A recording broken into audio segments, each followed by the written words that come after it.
Good evening and welcome to another edition of Affordable Housing Matters. I'm Norman Robinson. On the show tonight, we will be joined by the Greater New Orleans Housing Alliance discussing their affordable housing efforts in New Orleans.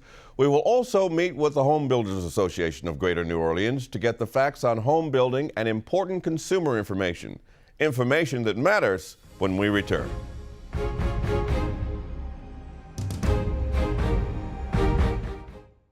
Nightly Business Report. A new team, new editorial resources around the globe. Chaos here continues. The same objective, insightful analysis of the top business news of the day. For the Nightly Business Report, I'm John Ford. Every weeknight, a half-hour wrap-up of complete market coverage.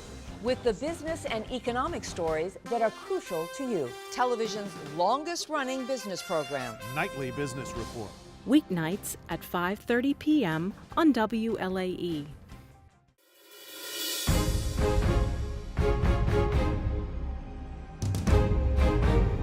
Welcome back. The Greater New Orleans Housing Alliance is a collaborative of housing builders and community development corporations advocating for the preservation and production of affordable housing within the Greater New Orleans area. With me now is Ms. Andronika Morris, Vice President of Home Ownership and Community Development at Providence Community Housing.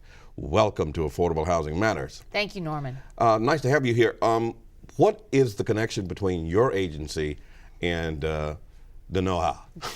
So I work at Providence Community Housing, and GNOHA is a organization of other organizations, and I'm the chair of the board for the Greater New Orleans Housing Alliance. We have a small staff of dedicated folks who make the trains run on time at GNOHA, scheduling meetings, working on the website, helping to craft policy recommendations, but it's very much a membership organization that sets the policy directives and the agenda.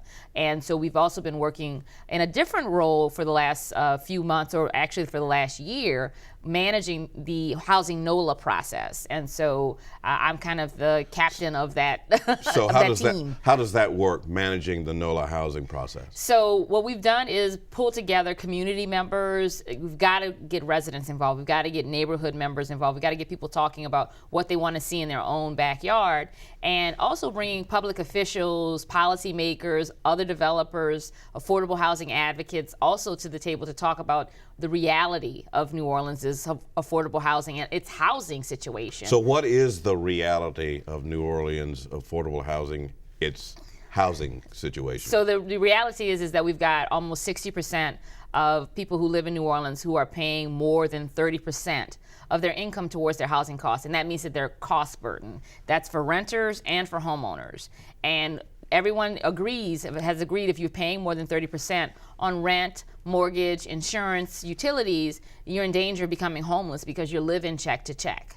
So you want to get that number under 30% for everybody. So this number is what, 60%? Almost 60%, 58% of New Orleanians are paying more than 30% of their income on housing costs. So how did this come about? So I mean, it's a complicated situation. You've got a number of things. So prices have been going up. We had that price boom post-Katrina because of availability. It was a scarcity issue.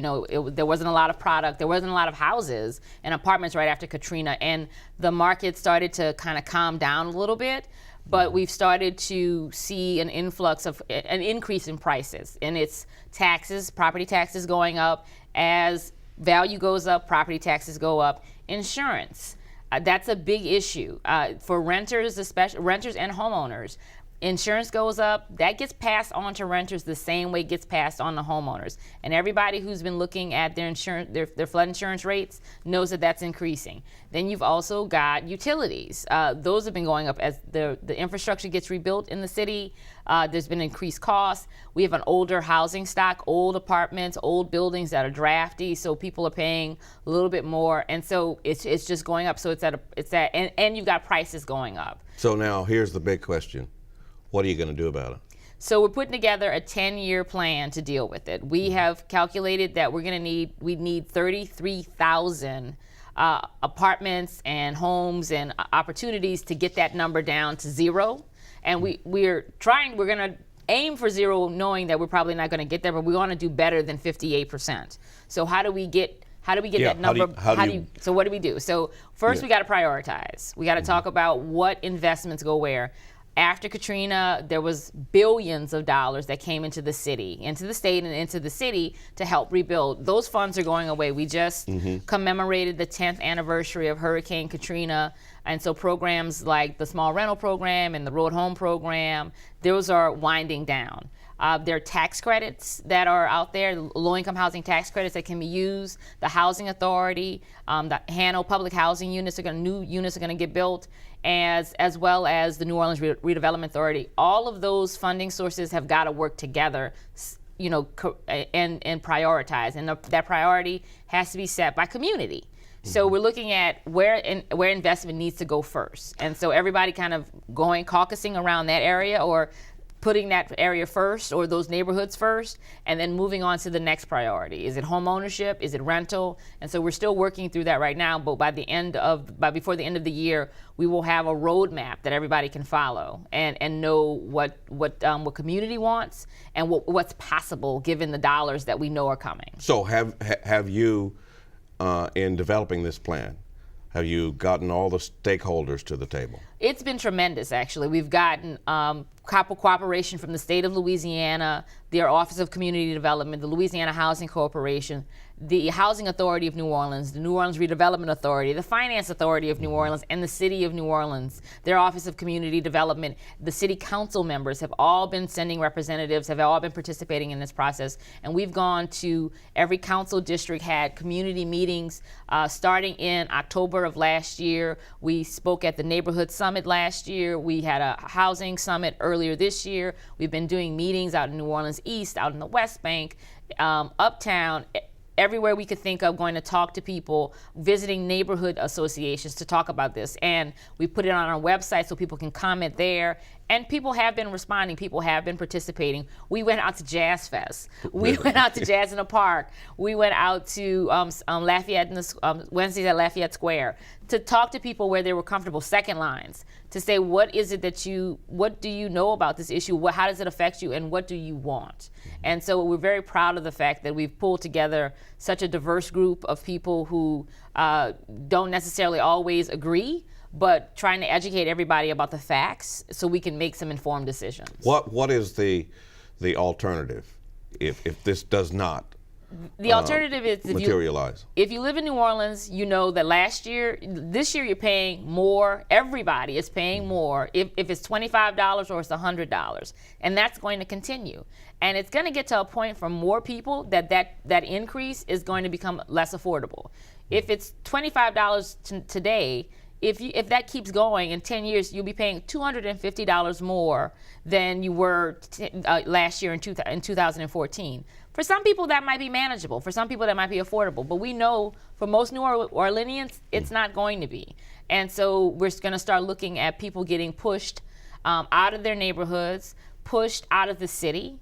And then what does that do for our economy? Exactly. What does it do for our economy? It makes the jobs that make the city go, the tourism industry, it makes that really difficult.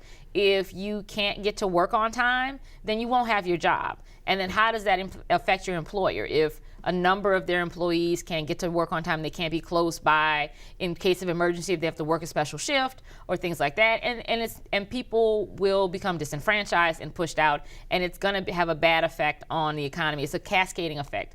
To use a bad or a pun, housing is the foundation of all of a lot of our issues. What's happening with our school systems? If kids are housing insecure, if they're not, that's another technical term. I always have to remind myself to talk like a person. Well, housing insecure, I get it. Yeah, but how you're talking about kids worrying about where they're going to sleep at night. How do you focus on your schoolwork if you're not sure where you're going to lay your head that night? And so all of these things connect to each other. So if we keep going in this direction, we're going to have some serious problems. I mean, we're already starting.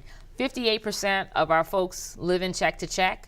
In danger of becoming homeless. It's a problem, and it's disproportionate for African Americans. In African Americans, that number is 70%. Wow. 70% of African Americans in New Orleans are cost burden. Oh, that's a pretty significant number. Yes. So yeah, we've got to get this under control. We've got to get this in hand, and everyone recognizes that this is an issue and that it's worth fighting for and it's worth doing well. And it's worth sitting down and setting priorities and everyone agreeing that something has to go first. And it may not be my neighborhood. It may not be your neighborhood. It has to be, we have to start somewhere first, and then we move on to the next. Are you going to start community. with apartments or single family homes? We're looking right now to talk about how we can, what resources should go where. We're going to try and do something for everyone in that first year, but it's what resources go there. So it could be for homeowners, that it could be a weatherization plan that helps them, bring their utility bills down, and then we focus on building more lower income rentals, so folks who are making $7.25 an hour can actually keep a good roof over their heads. Or we could go in another direction. We're still hammering all of that out and still ironing it out, but those are the kind of initiatives that we're looking at. Well, thank God somebody's working on a plan, because to say the least, it's surely needed. Yes. Ms. Andronika Morris, nice talking to you. Nice talking to you too, Norman. Thank you. You're quite welcome. When we return, we'll be joined by the Vice President of the Home Builders Association, so please stay tuned.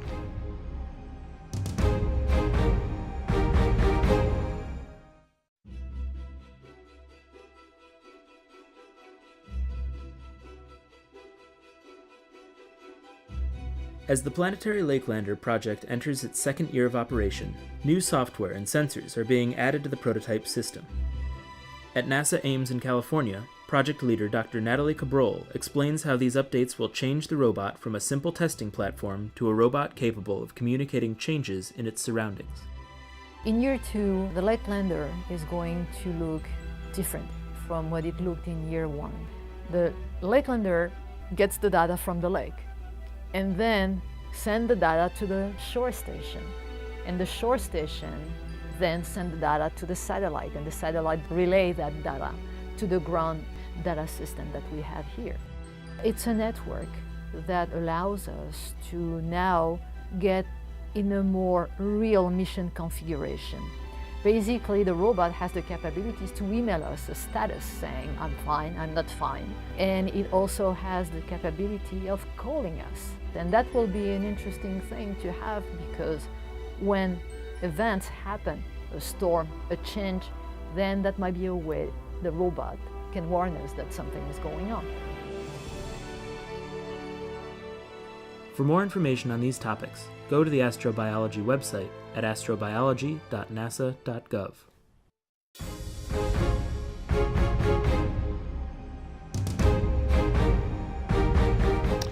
The Home Builders Association of Greater New Orleans is a professional organization representing the residential housing industry, serving our members and the community since 1941. With me now is President-elect Mr. Floyd Simeon. Mr. Simeon, thank you for being here. Thank you. Exactly what does the Home Builders Association of Greater New Orleans do? The Home Builders Association is an organization that helps guide and assist the home building, the residential home market in the Greater New Orleans area. We cover 7 parishes.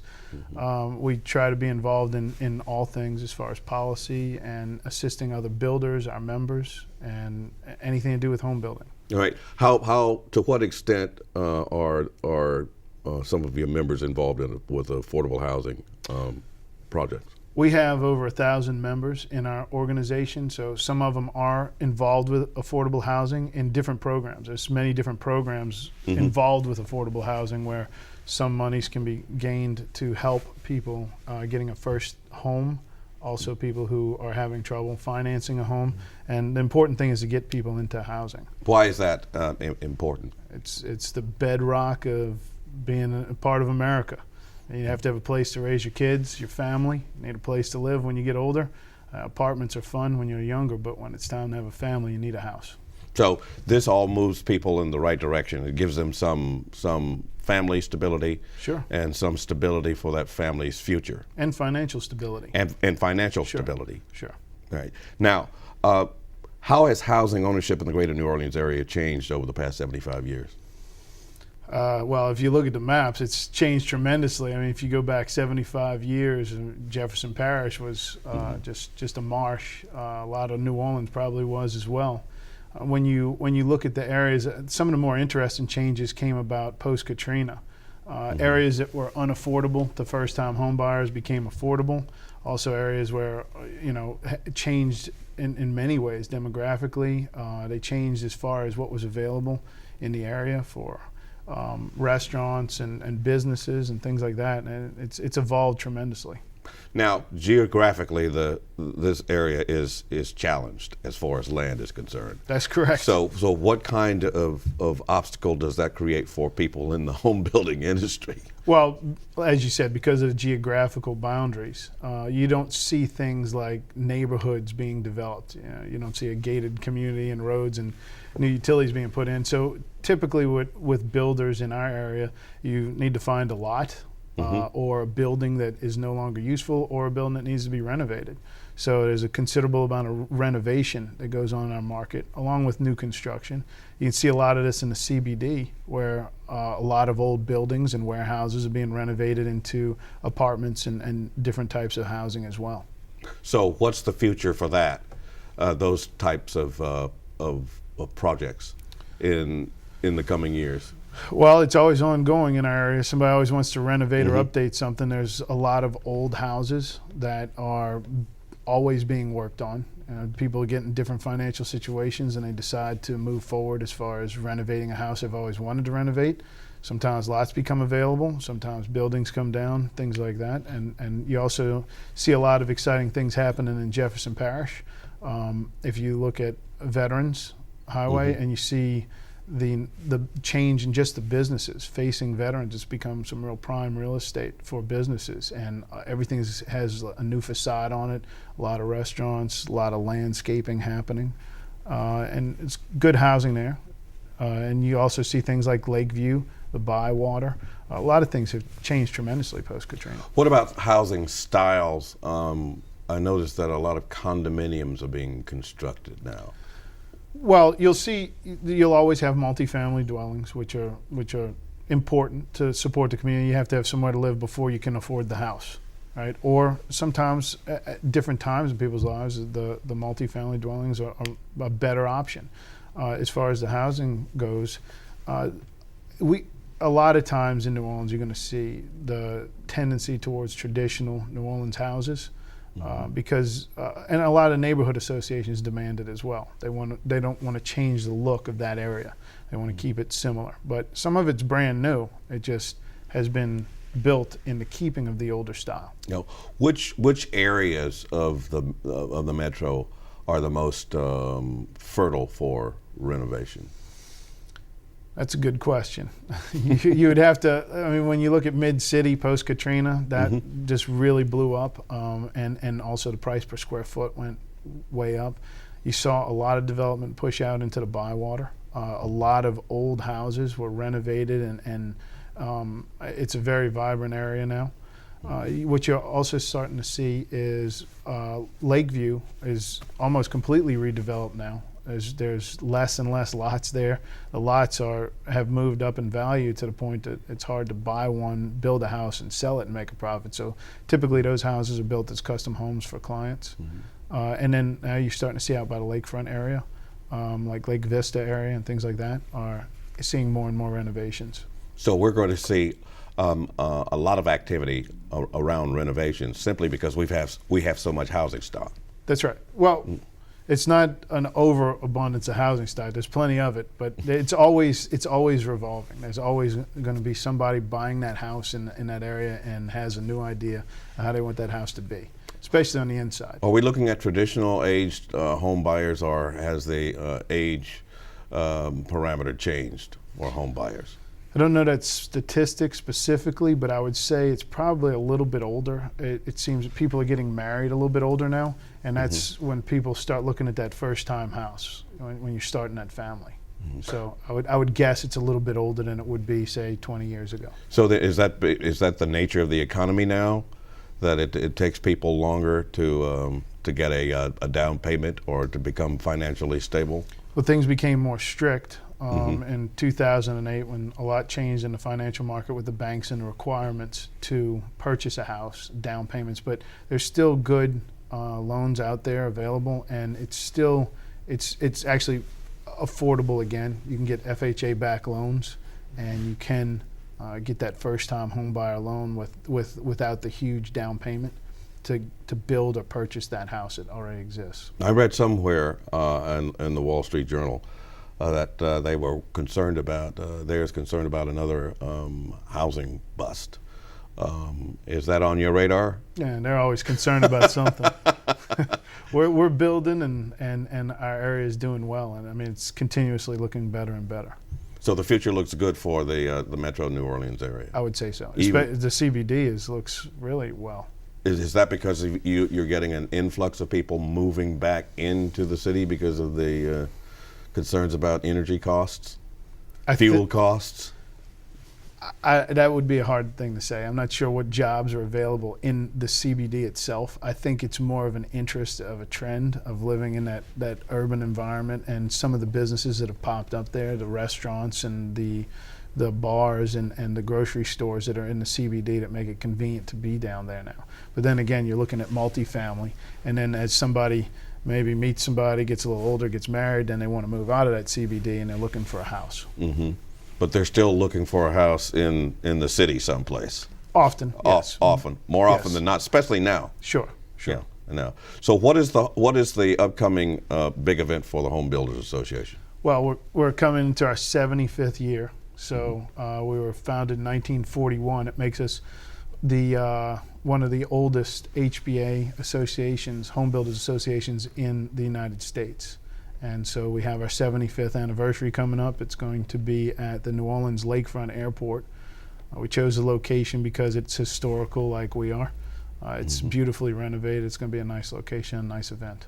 Do some of your members participate in the renovation of that airport? Because it is beautifully done. I'm not sure. It was an architect firm, and I wasn't involved in it, so I'm not sure which people were involved. There was a lot of artisans and craftsmen involved in that project, though. So membership or not, you won't hold it against them. That's right. We'll enjoy the event just the same. What's happening on November 12th? With the Day of Education. The Day of Education is something we put together every year towards the end of the year to help people in our industry get their continuing education hours that's needed to maintain some of their licenses. Depending on what license you hold, you often have to have so many continuing education hours. So typical, everybody waits till the last minute to do stuff, so we hold them in November and December so that people can get the continuing education required to maintain their license requirements. Mm-hmm. Now, what about the home maintenance projects?